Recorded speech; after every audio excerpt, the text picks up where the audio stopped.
every one of them is really chock full of great information and ideas. And as Ben shared, I do have a very different approach to having a future that you really, really want. An easier path to get whatever it is you're looking for. So for whatever reason you're here, whether you are here just for the CPE, that's cool.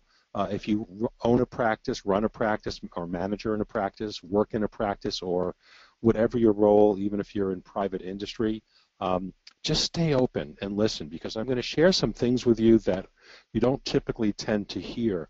And it's been my work as a CPA and a consultant to the profession. If there's one thing I've come to realize is that most accountants work a lot harder than they have to, and it's possible to achieve better results with less effort. And that's not an empty promise. And what I'll be sharing with you in the course of this next hour is not just some philosophy, but rather a very practical approach to creating the future that you really want, based upon work that I've done with thousands of accountants around the world. So it's real stuff, it's proven, it works if you apply it. That is always the magic key, right? You have to apply it, of course, like anything else in life. So what does this mean, oops, skipped over a slide, sorry. What does it mean to be an enlightened accountant? And so here's my definition of it. An enlightened accountant is free from the self-limiting views, the thinking, our own thinking that gets in our own way. Sometimes we are the biggest obstacle to producing the results that we want, and that's part of what we'll be exploring in this session. How is it that we are our own obstacle, and how do we get out of our own way? I think that's really, really important. And the enlightened accountant has an abundance mindset. That means that we recognize that we live in a world of possibilities, that we can create the future that we really want. And it doesn't matter what that future is. We'll get to explore that a little bit about what matters to you. But we can achieve more with less effort, and you'll see exactly how that happens. And anyone who wants to experience what I'm talking about, this is not reserved for the few, but it's really available to anybody who wants it, who's willing to challenge and be honest about your own beliefs, your own assumptions, your own self-limiting views that might be keeping you stuck. And I'll show you exactly how to do that. And I can tell you, based upon my work with accountants, that if you really apply this, it can have a huge impact, and the benefits start immediately. So it's pretty cool stuff. So just to give you a quick view of what we'll be covering, we'll start with what matters to you. What's your view of success? What's important to you? Because there's no one definition that fits all. And then, I'm talking about these self-limiting views, how we get in our own way. That's this discussion around hidden obstacles. What are the things that really stop us? And how do they get there, and how do we get rid of them? And as we learn to recognize and let go of these self-created obstacles, what's revealed is an easier way to achieve what you're looking for. And the cool thing is, you don't really have to believe what I'm saying. Just explore it and see for yourself if it's true. Because a lot of what I share is really, at some level, we already know it, but we've lost sight of it. We're so busy that we don't notice it. And I will be sharing some case studies with you to illustrate the principles and example. And I chose case studies that I know most people can relate to. And then we'll talk about applying it. How do you actually integrate this into your day-to-day thinking and your practice? At the end of the session, after the 15 minutes, for those who would like to stay, this is optional, not required for your CPE, I will be spending maybe 5 minutes talking about our Enlightened.business website and the resources we offer and the things that we do to make it easy for you to continue this work. And we have a great offer for those of you who are at this webinar, so you can actually explore it for free. So we try to make it hard to say no. So I will be presenting to you, and I ask you to keep your mind open, a very different view on what's possible. So I'll tell you what this webinar is not about. It's not about sales and marketing. It's not about computer technology or any of that. Good things, important things in a practice, obviously. But it is about what I might call human technology. And I think one of the most overlooked factors in business today is that we're all human. And so by understanding a little bit more about ourselves and how we think and how we operate and the results we create, we can exponentially increase our results. And this is, again, it's not about working harder. Anyone can work harder and do more. This is about easing off on the work and accomplishing more. One of the simple truths that our work is based upon is that people already possess a lot of the answers and the wisdom and pretty much have what we need to be very successful. We always have this belief that there's more, and I need more so I could be successful. Yeah, there's always more to learn, and learning is a beautiful thing. But we already have what we need to be successful, and I think you'll start to see that. So let's begin with what matters most to you. And to one of the organizers, I don't have access to the polls. I think you made me presenter and not organizer, so you guys are going to have to run the polls on your end. So if you can launch the first poll, that would be great.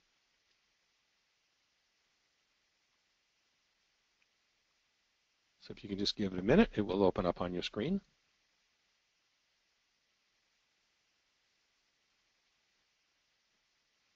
You can check more than one. And feel free also to type in the Q&A box if you have any questions. And again, to the organizer, if you could make me an organizer, I'd be able to see the Q&A box.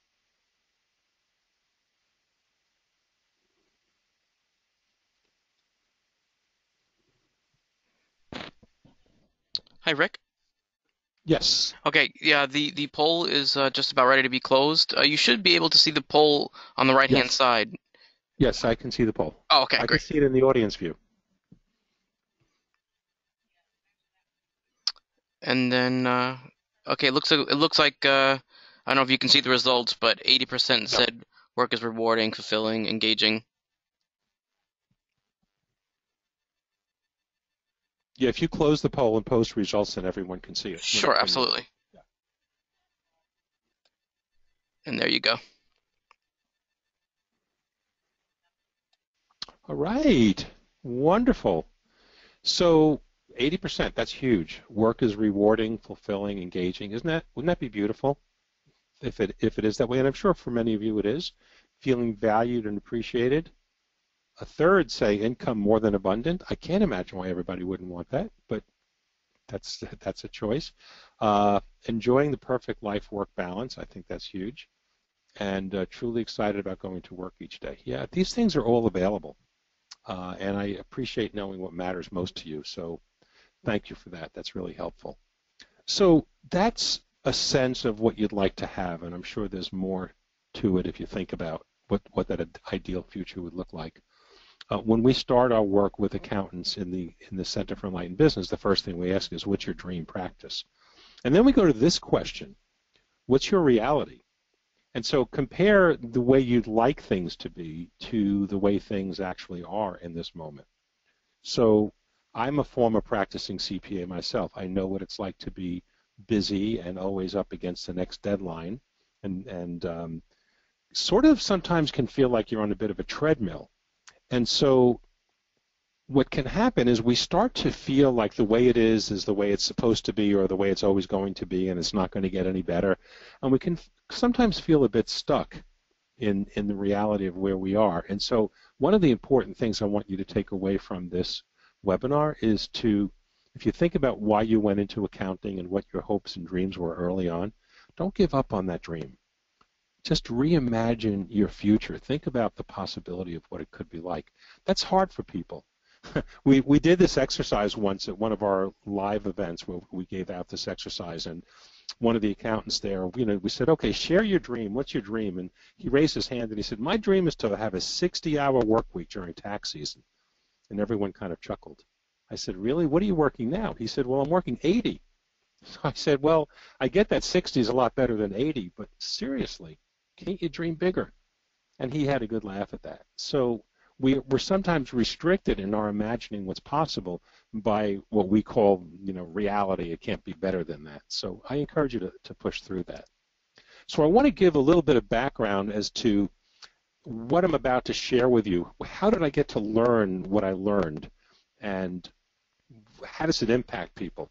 So I, in the mid-90s, sold my practice. I had a very successful practice on Long Island, became a consultant to the profession, and started helping other accountants grow their practices. And as a consultant, I really wondered, why is it that some people were were really successful and others struggled. And my first thought was, well, it's got a lot to do with technical skills and competence, and I quickly realized that was not it. I saw some very competent people struggling. I saw some people who were smart but not brilliant doing really well. So I knew that wasn't the answer. So I started to look for the answer and developing some sales training materials and marketing and things like that, and that was all good. But I also noticed as I started working with people that it's not for a lack of knowledge or resources that people don't succeed the way they want to. Something else is in the way. Something stops us, and I started to notice that because if you think about it, there's great marketing solutions out there, great software solutions. Certainly AccountantsWorld offers some amazing solutions. A lot of our clients use it and love it. So there's good answers out there and good tools and resources, but there's something else that determines our success, and it's not as obvious. And I'm going to put in a little subtle arrow so you get to see where that issue might exist. So I'm beginning to notice that people are getting in their own way, and this is my work as a consultant. At the same time, I'm reading a bunch of books. I'm exploring something more on the personal side about our thinking and how our thinking affects results. And I start reading books, old books, new books, tons of books. James Allen, not very well known, he wrote a great essay called As a Man Thinketh. And I love this quote because it's so true. You know, that where we are today is where our thoughts brought us, and where we'll be tomorrow is where our thoughts take us. So there's a lot of power in what we think. And as I kept reading, I realized what was an incredibly dominant theme through everything I read, not just in motivational writing, in religious writing, spiritual teaching. Everything I'm reading everywhere is saying change your thoughts and you change your world. Dr. Norman Vincent Peale wrote a book, The Power of Positive Thinking, one of the best-selling books of all times. So I'm coming to this conclusion, which was sort of obvious, that our thoughts shape our world. And the question becomes, how do we apply this in a practical sense? And when I say our thoughts shape our world, I want to be really clear about something. I don't mean our surface thoughts. I don't mean, oh, you know, if I decide that it's going to be easy to get lots of new business or get a big raise or whatever, it'll just happen. No. It's our deeper thoughts. It's what we really believe that affects our results. So what I'd like to know now, we're going to launch our second poll, and I'd like to know, where is it that you struggle? What are the areas of struggle that you're experiencing? So just take a moment and answer that.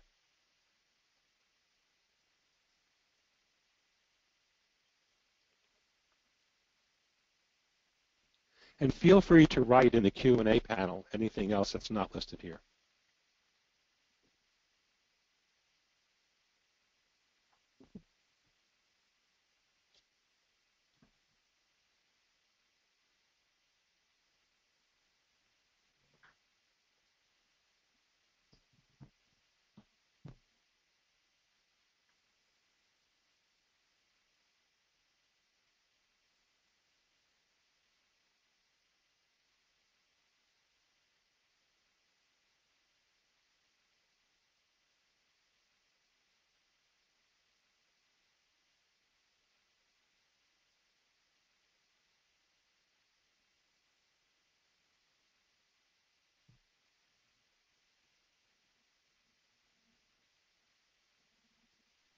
Okay, Rick, the results have been posted.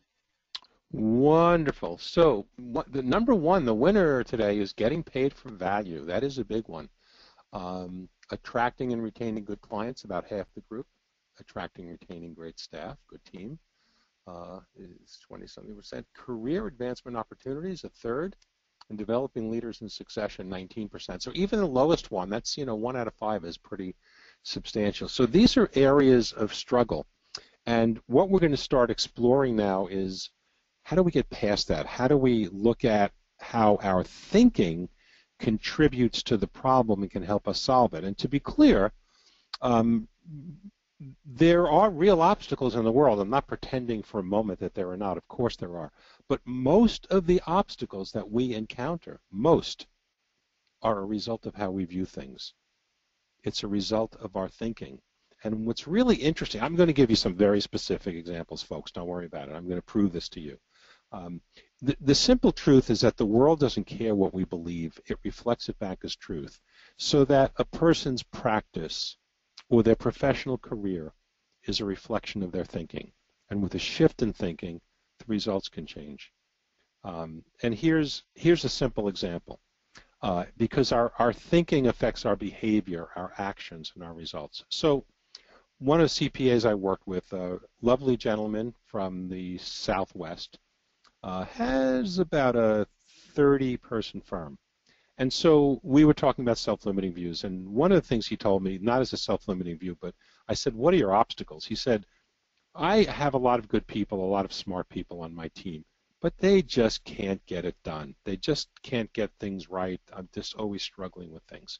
And so he had a lot of issues with his team and difficulty and high turnover, and was finding it difficult to delegate the amount of work he wanted to so he could free himself to do other things. But what happened was, because he had that attitude or that feeling that they just can't get it done, people felt that. I got to speak to people on his team because we did some work with his team members. And they said, you know, we feel like whatever we do, we can never get it right. He doesn't give us the guidance and support to get it right. We just end up doing it wrong. So we pretty much give up after a while. He criticizes everything.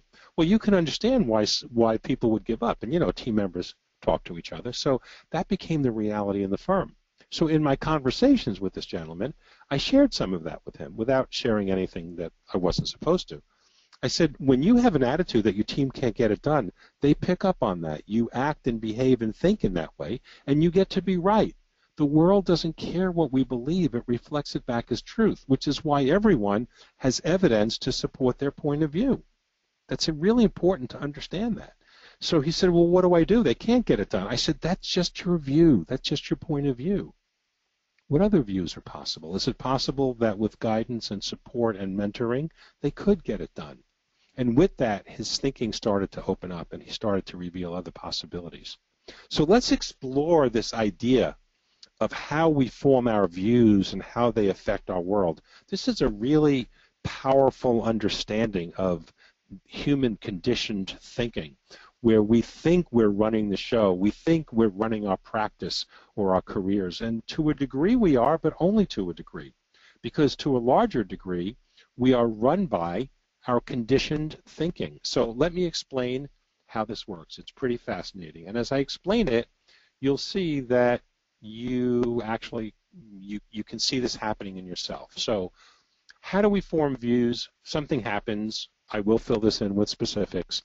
We have an interpretation, meaning that we attribute to what happens. We interpret it.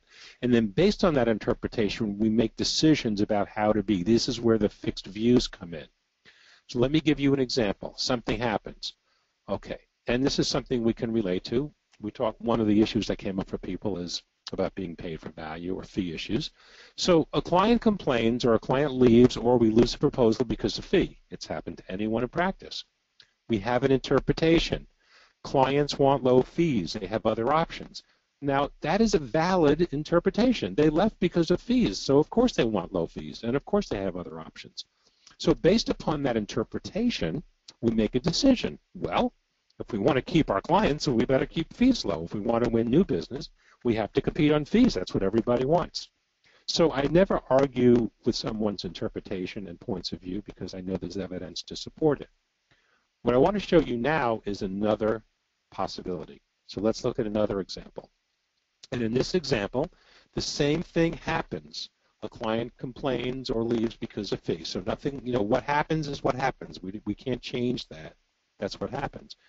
But we can explore a different interpretation. The client didn't feel the value they were getting or perceived they were getting justified our fee. Because if someone says, think about this, you know this in your own life, someone says, that's too much money, you always have to answer, you have to ask the next question, too much money for what? If I said to you, is $5,000 a lot of money, you couldn't possibly answer that question until you knew $5,000 for what? For a fancy pen, yeah, it's a lot. For a new Mercedes, you're stealing it. So it's always in relation to value fee. Now, if we take the interpretation that the client didn't feel the value justified the fee, we can make a different decision how to be. And this is just an example. I'm not saying this is the only set of possibilities. But with this interpretation, we can say, well, we need to learn how to deliver value, and we need to learn how to communicate our value in ways that the client feels is valuable, not just us, and get paid well for it. We have to figure out how to do that. when you start asking that kind of question, or when you realize that's what you need to do, you start looking for solutions in a different way. That's how it works. So it never makes sense to argue which belief is right, which is what a lot of people spend time doing. Different partners in a firm arguing over who's right, or differences, the gap that we talk about between firm leaders and the up-and-coming leaders, different points of view about things. Stop arguing over who's right. Everybody's right. Take the conversation in a different direction, right? It's not which belief is right. It's what's the result that each belief will create. If we have the belief that clients want low fees and we have to lower our fees, we'll be living in a low fee practice. If we have the view that clients want value for fees and we have to learn how to deliver and communicate value, we'll have a more lucrative practice. Now, keep in mind, I have the vantage point as a consultant to the profession.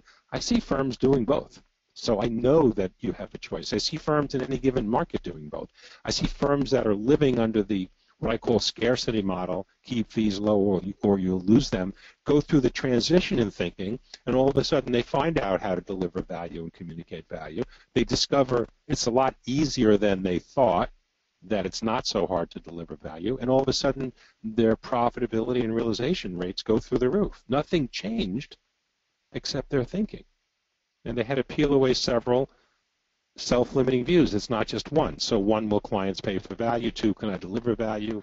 And all of those things they had to peel away. Now, I'm not foolish or naive enough to sit here and say to you that every client would pay for value. Of course not. Of course there are clients out there that no matter what you say or do, they just want the lowest fee. Good for them. Let them go find the lowest fee. But does that have to be you? There's no shortage of business out there. Remember, one of the things I said about an enlightened accountant lives in a world of abundance. That's what that means. I want to give you one more example, and then I'm going to give you a few case studies. Something happens. We market, we talk to prospects, we ask for referrals, results are weak. Okay? Hard getting new clients. A bunch of people said that's an issue. Interpretation. It's hard to find new clients. Competition, fee pressure, economy. Well, if it's hard to find new clients, what are some of the decisions we make about how to be? Well, we better keep what we have, even if they're not good clients, not very profitable, pain in the neck to work with, pay us late, complain all the time, drain on the staff, but they're better than nothing. That's a scarcity mindset. There's another mindset, different way to view it. Same thing happens. Remember, what happens, happens. We market, we talk to prospects, we ask for referrals, results are weak. Another interpretation. We need to be better at differentiating our firm and communicating our value. If we're not attracting people, why is that? Because people don't see us as being any different from other firms, and if they don't, then it becomes you become a commodity and they shop on price. So if we understand that we need to be better at differentiating ourselves and communicating value, then we make a different decision on how to be. And we realize that if we learn how to impact people and provide that value, we can attract some great clients. I've seen so many firms go through this transition, and it's a beautiful thing to witness. It really, really is, because you really have a lot of choice over it. So how does it work? I want to just give you a quick view of the mechanisms at play here, and then we'll go into some case studies, pretty interesting case studies. And by the way, please feel free to enter any questions you might have in the panel. Hopefully we'll have time to get to them today. So we all want better results, different results, hopefully. And so there's the knowing that in order to achieve different results, we need to take different actions. Actions produce results. But the missing factor very often is the recognition that our thinking, it all begins with thinking. And thinking is what affects our actions and our results. So if we start out with the thought that clients won't pay fees or it's hard to attract clients, that becomes our basis for reality, and all of our actions and results are affected by that. Whereas if we start to say, well, that's one possibility, other possibilities open up for us and results can change. And here's the way, a very simple way to distinguish the difference between true reality and a self-limiting view. True reality, it's equally true for everyone no matter what. So regardless of what you believe, the sun is hot. You can think it's not hot. You can say whatever you want. The sun is hot. If you go out in it, you'll burn. Gravity exists. If you drop something, it's going down, not up. It's true for everyone. But you cannot say that clients won't pay for value as a truth when there are people who are getting paid for value. You cannot say that it's hard to attract clients when there are people, probably in your market, that are attracting tons of clients. So just wanted to share that with you. I'm just kind of challenging your view of things and helping you hopefully realize that something else is possible, that if we shift our thinking, we see things differently. We actually see things we didn't see before. So the first case study I want to talk about is me, something I learned. When I sold my practice in the mid-90s, I started a company that was outsourced sales and marketing for accounting firms. And we'd meet with business owners, introduce them to accountants, and hopefully they'd get hired. And that's how we got paid. It was a very successful company. And I personally have been out on over 1,200 meetings with business owners, and accountants were at many of those meetings.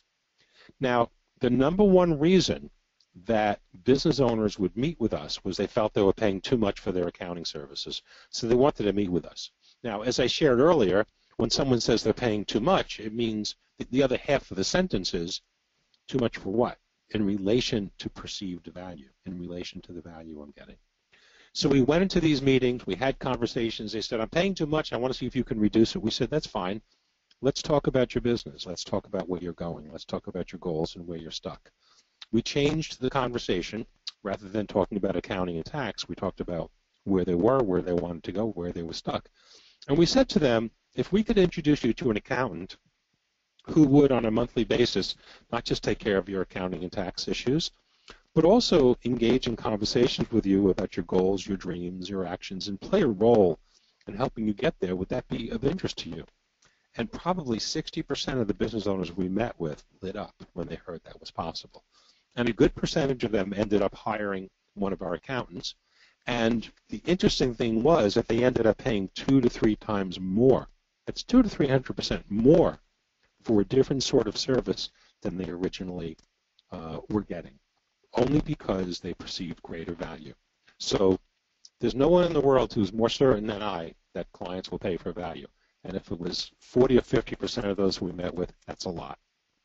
So while all this was happening, and I was experiencing that in that company, I decided to start an experiment in 2007. I took over ownership of an international CPA firm association, had a lot of members, and I said, we're going to do an experiment.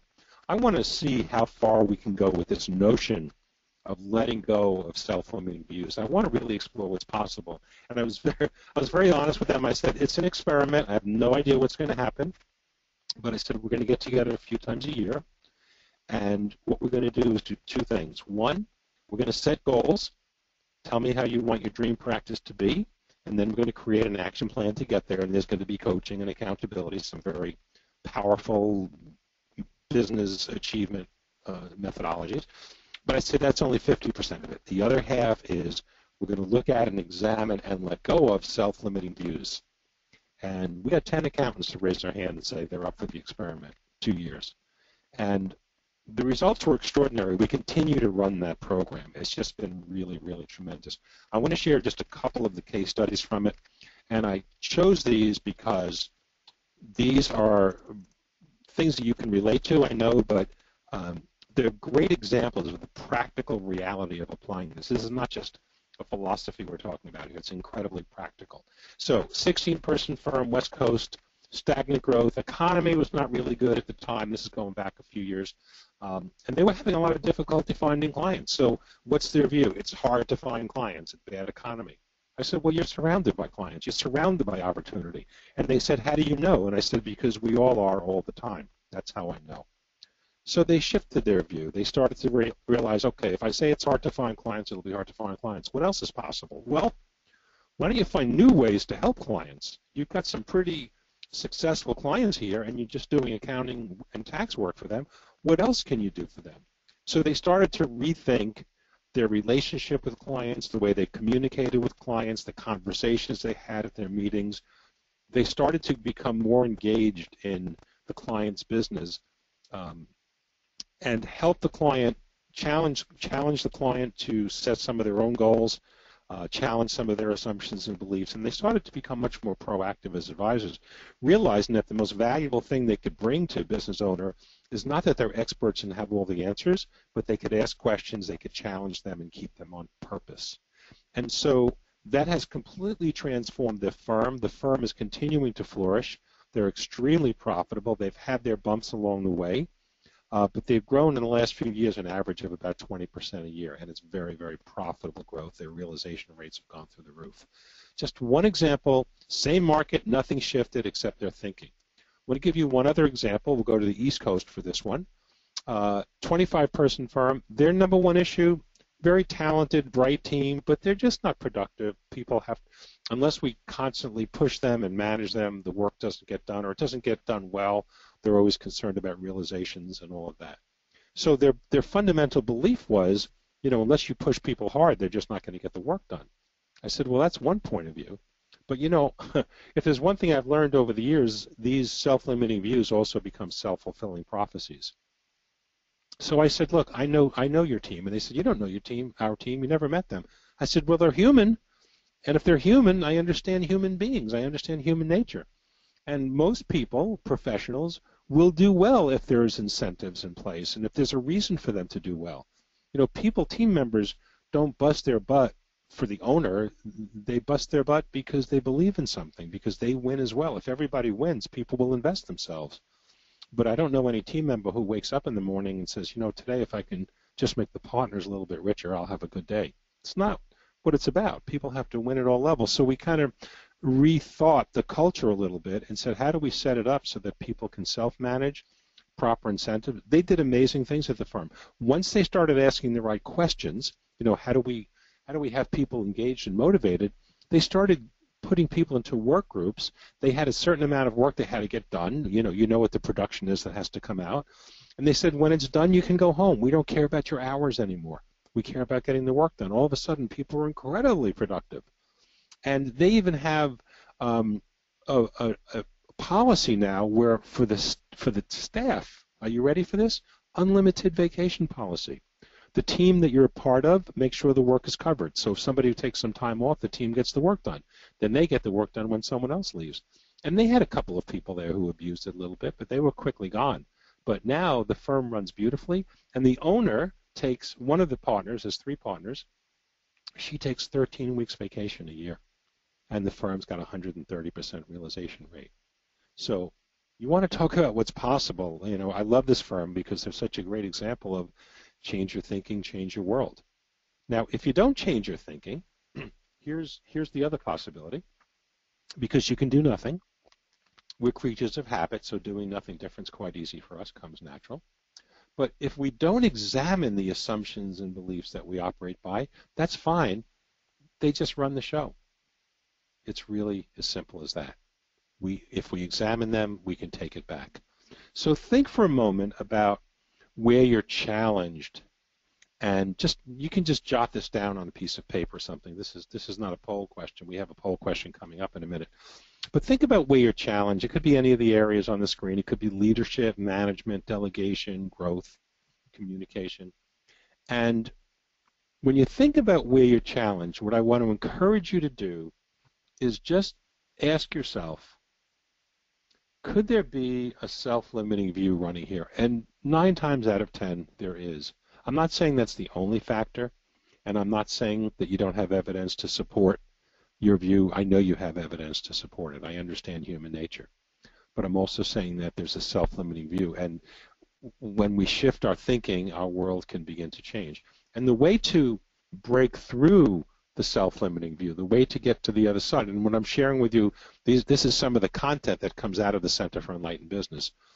Assume that the reality that you're experiencing, the challenge that you're facing, is a result of a view, and then simply ask yourself, what other views are possible? That's all you have to do. And you'll start to experience, and I'm going to open up for questions in just a few minutes, and I'll ask John to read whatever questions we have. To experience that as you change your thinking, your actions will shift and your results will shift. So I'd like you, if we can launch the last poll, to just take a moment and indicate honestly what you're really feeling right now in terms of what I just shared and how true it feels to you. So if we can launch that last poll. Sure, Rick. The poll's been launched.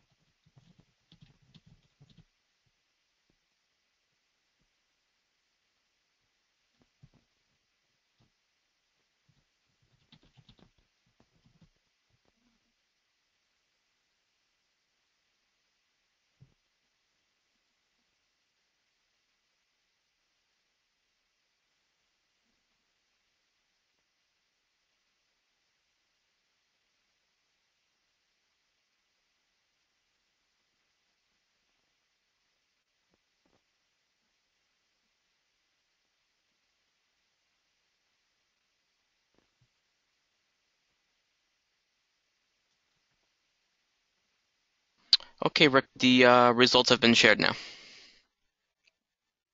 Oh, wow, this is beautiful. Hi, you guys are making my day here. You're so open. So I realize it's possible to let go and rethink these views. That's 80%. That's fantastic. Whether you realize it or not, it is true. And whether you believe that or not doesn't matter. It's true. And if you believe it's not true, then you get to be right also. I see how self-limiting views keep me stuck. 69%. That's fabulous. It seems a bit scary. Good for you. It should seem scary. There's really nothing scary about it, but I can understand that it's scary because we're so attached to the status quo. We're so attached to the status quo that changing it, even if it seems like it'll be better, can scare us. I'm going to talk about that in just a minute. And then 9% not sure if you buy all this. Good for you. That's honest. And thinking can't change what's so. Only 60%. 6% see that. Good. I love that. Good answers. You guys are getting it. So here's the reality of going through this process. I'm going to be as realistic as I can, and if you can share, if you want to type in your questions, that would be great because I really truly welcome the questions. I want to do my best to answer you. It takes a conscious effort to break through the unconscious program thinking that runs the show. It really does. You know, I make it sound easy, and in one sense it is easy, but the program thinking, the self-limiting views, really runs deep, and we hold on to that because of a lot of reasons I won't get into right now.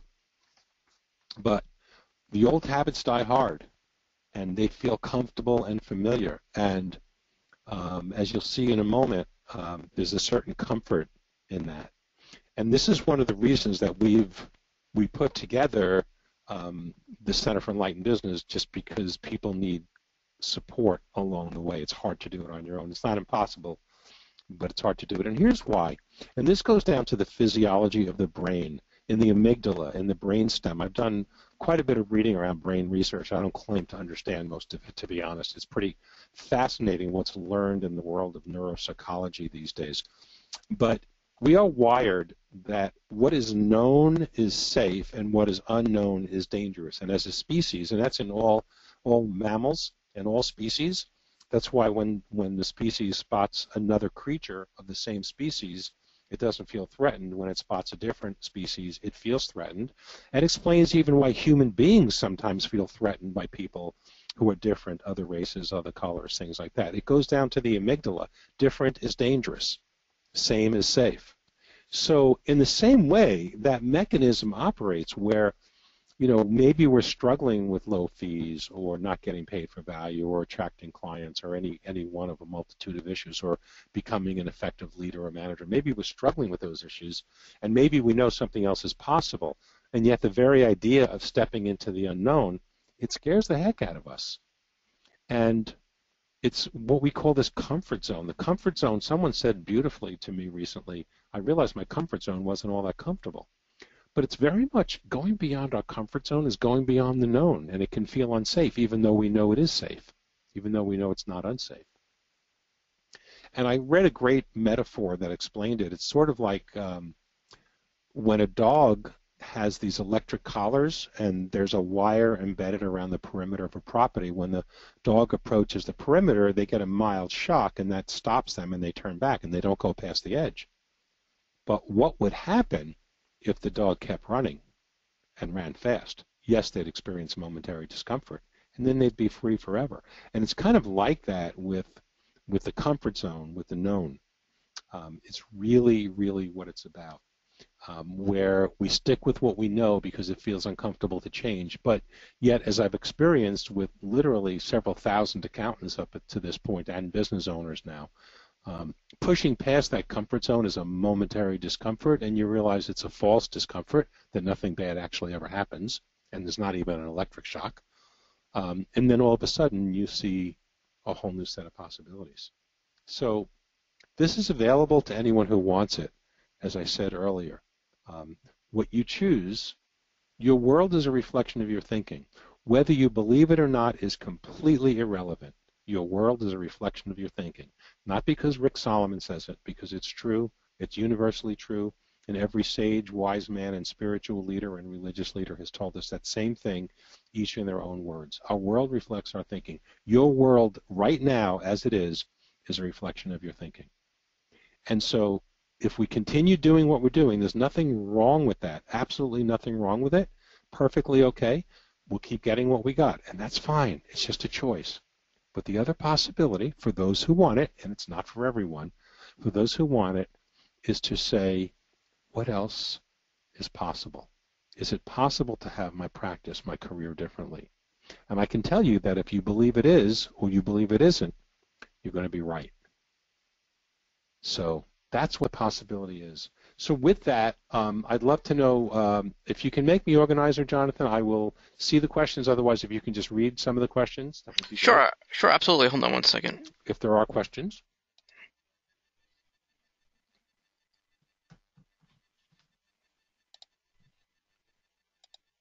And then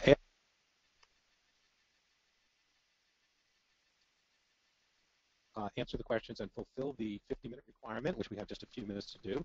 For those who are interested, I'm going to spend about 5 minutes and just show you what we do in the Center for Enlightened Business to actually support people in this. It's very, it's awesome, and it's free for those who want to explore. At least exploring it is free. Okay, so someone disagrees with my analysis and says new clients. Yeah. I'm sorry, you can see the questions now, right? Sorry? You can see the questions? Yes, I can. Okay, great. Yes, I can. Good, thank you. Someone says I disagree. In the Long Island region, which is where I happen to live, if you're looking for new clients are looking for low fees for high caliber of work. The only comment I can make to that, and I don't mean to be disrespectful, is you're right. But what I'd love you to see is that if you shifted your thinking, and you can only know that by doing it, that there's another possibility, because I know that there's another possibility. Next question. On days that are rough and challenging, like when losing a good client for seemingly no reason, it's often the case that our thinking turns negative.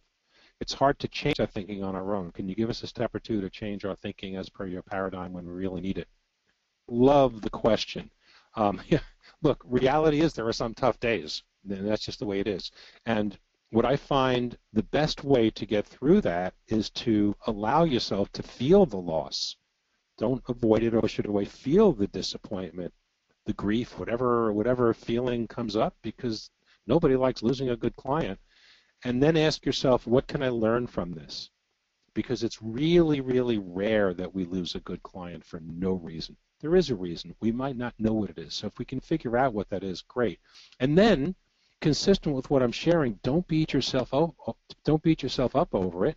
Take it as a lesson and say, how can we be better? How can we learn from this? What can we do differently? And then remember, we live in a world of abundance. And if we are really clear about the value we bring to clients and we learn how to communicate that value, you will find more business than you could ever want or imagine. It always hurts to lose a good client. I've lost a few myself along the way, but it's part of the reality of it. And we just have to let go of wanting to change what happens as it happens and allow things to be as they are. And there's a lot of freedom in that. And we talk about that a lot in the center. Someone wrote, I have often thought as I drive around town and pass all these businesses, who's doing their accounting and tax work, and are they happy with their accountant? Opportunities abound. Absolutely. And there are studies done, surveys, percentages of people who are happy, unhappy with their accountant. There's always 20, 25% of the market that's available to us. And if we can differentiate ourselves and provide value, we can not only get a good chunk of that, maybe even more, but also we can get paid more because we're in a different role. So it's a whole different model that we can create.